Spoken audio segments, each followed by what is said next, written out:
বাঙালির 12 মাসে 13 পার্বণের মধ্যে দেবী ভগবতী দুর্গার পুজো হয় 3 বার। পুরাণ অনুযায়ী রাজা সুরথ বসন্তকালে করেছিলেন বাসন্তী দুর্গার পুজো। কবি কৃত্তিবাস তার রামায়ণে রামকে দিয়ে শরৎকালে অকালে দুর্গা পুজো করিয়েছিলেন। আরও একবার দেবী ভগবতী জগদ্ধাত্রী রূপে ভক্তদের পুজো নিতে মর্তে আসেন। দেখুন, সত্যি কথা বলতে বিভিন্ন দেবীর জন্ম বৃত্তান্ত নিয়ে হিন্দু পুরাণ বা শাস্ত্রগুলিতে অনেক তথ্য পাওয়া গেলেও জগদ্ধাত্রীকে নিয়ে কিন্তু খুব একটা তথ্য আমরা পাই না। এক্ষেত্রে একটা তথ্য আমি পেয়েছি, সেটা হচ্ছে যে অগ্নি, পবন, বরুণ ও চন্দ্র এই 4 দেবতার দর্পচূর্ণ করবার জন্য দেবী জগদ্ধাত্রীর সৃষ্টি হয়েছিল।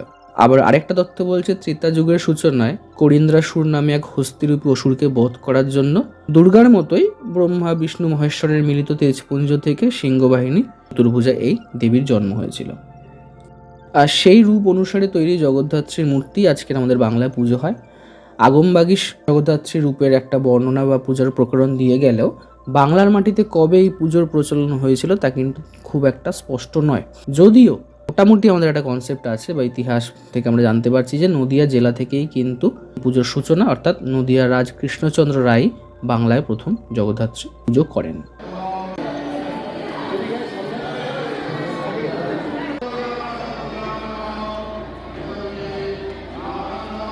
দেখুন, ইতিহাস বলছে নদিয়ার রাজা কৃষ্ণচন্দ্র রায়ের রাজত্বকালে নবাব আলীবর্দী খাঁ তার থেকে 12 লক্ষ টাকা দাবি করেছিলেন কর বাবদ। যদিও মতান্তরে বলছে নবাব আলীবর্দী খাঁ না, মীর কাসেম। রাজা কৃষ্ণচন্দ্র সেই অর্থ দিতে অস্বীকার করায় বা দিতে ব্যর্থ হওয়ায় তাকে মুর্শিদাবাদের কারাগারে বন্দী করা হয়। বন্দিদশা কাটিয়ে রাজা যখন কৃষ্ণনগরে ফিরছেন তখন তিনি দেখতে পেলেন যে দুর্গাপুজোর বিসর্জনের বাজনা বেজে গেছে। দিনটা ছিল হচ্ছে বিজয়া দশমীর দিন। তো দুর্গাপুজোয় সেখানে উপস্থিত থাকতে না পেরে রাজা যথারীতি খুব কষ্ট পান। এই নিয়ে রাজার খুব মন খারাপ হয়েছিল। অথচ সেই রাতেই মা জগদ্ধাত্রী রাজার স্বপ্নে নির্দেশ দেন তাকে পুজো করার জন্য। অর্থাৎ মা জগদ্ধাত্রী নির্দেশে সামনের কার্তিক মাসের শুক্লপক্ষে দেবীর পুজোর ব্যবস্থা করা হয়েছিল। সেই থেকে জগদ্ধাত্রী পুজোর প্রচলন হলো আমাদের কৃষ্ণনগর রাজবাড়িতে। আর সেই সঙ্গে বাংলাতেও, যদি অনেকেই এই বিষয়টাকে মানতে চান না, অনেকেই বলেন চন্দননগরে জগদ্ধাত্রী পুজোর সূচনা। এটা সত্যি নয়, এই নিয়ে আমি অলরেডি ভিডিও করে দিয়েছি। দেখুন, নদিয়ার সীমা পেরিয়ে হুগলিতে এসে এই পুজো কী করে এত বিস্তৃতি লাভ করলো সেটা নিয়ে কিন্তু অনেক কাহিনী আছে। কারণ চন্দননগর একদিকে, কৃষ্ণনগর আরেক দিকে, নদীপথে পার হতে হতো তখন। দেখুন, ইতিহাস বলছে যে কৃষ্ণচন্দ্র রায় যখন নদিয়ার জমিদারি চালাচ্ছেন তখন চন্দননগরের দেওয়ান ছিলেন জনৈক ইন্দ্রনারায়ণ রায়।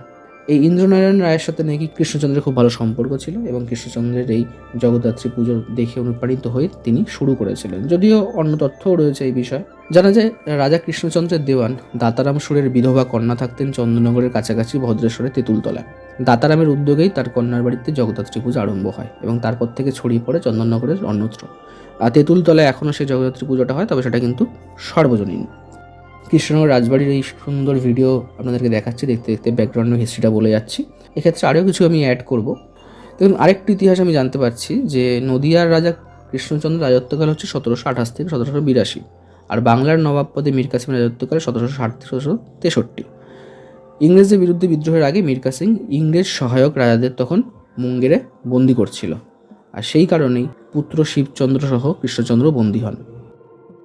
তারপর ইংরেজদের কাছে মীর কাসিম পরাজিত হলে কৃষ্ণচন্দ্র কৌশলে মুঙ্গের জেল থেকে মুক্ত পান, অবশ্যই সেটা ইংরেজদের হাত ধরে। এবং তার সেই স্বপ্নাদেশ লাভ এবং জগদ্ধাত্রী পুজোর সূচনা যদি সেই সময় ঘটে, তবে কৃষ্ণনগরেই পুজো আরম্ভ হয় অষ্টাদশ শতকের দ্বিতীয়ার্ধে, মানে ওই ধরুন 1763 থেকে 1764 নাগাদ, যদি অনেকে 1782 বলে থাকেন। যাই হোক, পরবর্তীকালে চন্দননগরে সেই পুজো হয় ইন্দ্রনারায়ণ বা দাতারামের হাত ধরে তার 1 কি 2 বছর পরে। উল্লেখযোগ্য এখানে যে কৃষ্ণনগরে একদিন সম্পাদিত হলেও পরবর্তীকালে শুরু হওয়া চন্দননগরের দুর্গাপুজো কিন্তু প্রায় 3 দিন ধরে চলে। আর এখন তো মানে ষষ্ঠী থেকেই শুরু হয়ে যায়। আমাদের যেমন দুর্গাপুজো কলকাতায় চলে বা বাংলার বিভিন্ন জায়গায়, তেমনি চন্দননগরেও কিন্তু প্রায় 4-5 দিন ধরে মহা সমারোহে ধুমধাম করে জগদ্ধাত্রী পুজো হয়।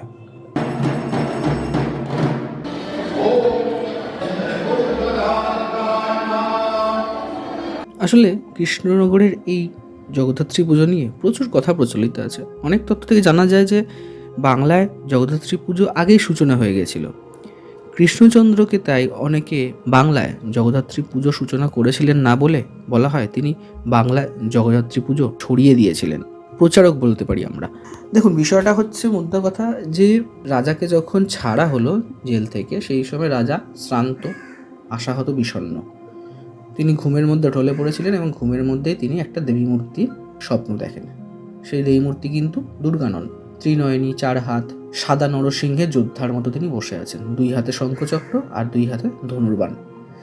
তো এই দেবী থেকেই কিন্তু তিনি স্বপ্নাদেশ পেয়েছিলেন যে শুক্লা নবমী তিথি আসছে, ওই দিনেই সপ্তমী, অষ্টমী, নবমী পুজো করলেই দুর্গাপূজার অনুকল্প পুজো হবে, এবং সেই মতোই কিন্তু রাজা করলেন।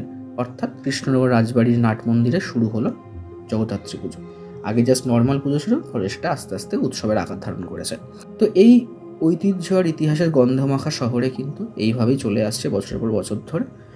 আমি যাওয়ার পর তো মুগ্ধ হয়ে গেছি, প্রথমবার গেছিলাম, এত মানুষের ভিড়। কলকাতার দুর্গাপুজোতে বনেদি বাড়িতে যেমন ভিড় হয়, এখানেও ঠিক তাই।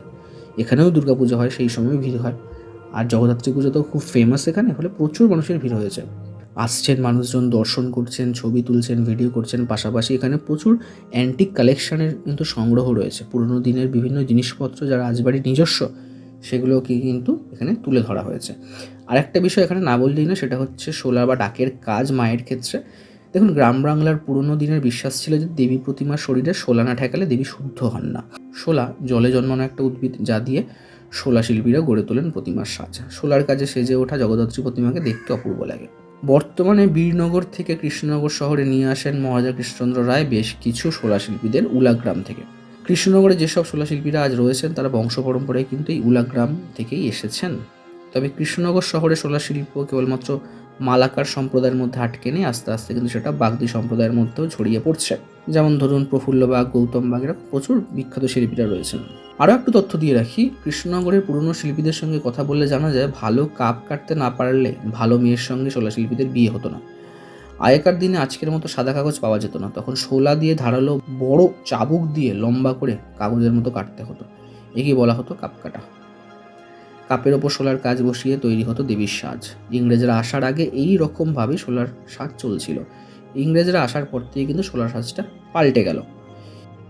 ইংরেজ আমলেই জার্মানি থেকে আমদানি করা হতো রাংতা, বিভিন্ন আকারের সোনার উপর চুমকি, যা দিয়ে তৈরি হওয়া শুরু হলো প্রতিমার সাজ ও অলঙ্কার। রাংতাটি ডাকযোগে আসতো বলে এই সাজের নাম হয়ে গেল ডাকের সাজ। ডাকযোগ মানে হচ্ছে পোস্ট অফিস, ভায়া পোস্ট। কৃষ্ণনগরের শিল্পীরা একেই জামির বলতেন। শোলার সঙ্গে ধাতব রাংতার কাজ দিয়ে সজ্জা তৈরি হতো, তার উপরে আলো পড়লেই ঝকমক করত। ব্রিটিশ আমলে কৃষ্ণনগরে যে কটা জগদ্ধাত্রী পুজো হতো তার প্রায় সব কটাতেই প্রতিমার সাজে থাকতো হচ্ছে ডাক।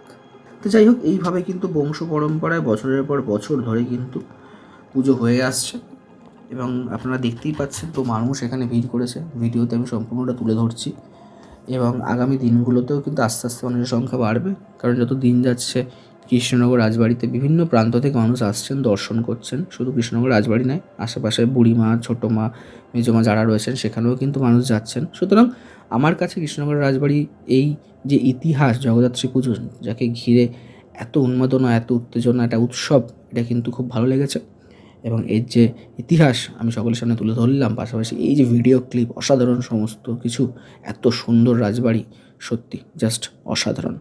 দেখুন, কৃষ্ণচন্দ্র কিন্তু একটা খুবই কমপ্লেক্স ক্যারেক্টার আমাদের বাংলার ইতিহাসে, ঠিক আছে? কারণ ইনি যখন পলাশির যুদ্ধের আগে যখন কনস্পিরেসিটা হয়েছিল সিরাজের বিরুদ্ধে, তো সেই কনস্পিরেসির মধ্যেও কিন্তু তিনি ছিলেন। তো যাই হোক, এই কনস্পিরেসি নিয়ে আর বেশি কিছু কথা বলে লাভ নেই, কারণ পলাশির যুদ্ধের পর থেকেই বাংলার চিত্রটা পাল্টে গেছিলো। যাই হোক, ভিডিওটা এখানেই শেষ করলাম। কেমন লাগলো অবশ্যই কমেন্ট বক্সে লিখে জানিও। ভিডিওকে লাইক, শেয়ার, কমেন্ট তিনটেই করতে বলি, তিনটেই করে দিও। যারা প্রথমবার তারা অবশ্যই চ্যানেলটা সাবস্ক্রাইব করে পাশে বেল আইকনটা প্রেস করে রাখো। পরে ভিডিওতে ফিরে আসছি, সঙ্গে থেকো।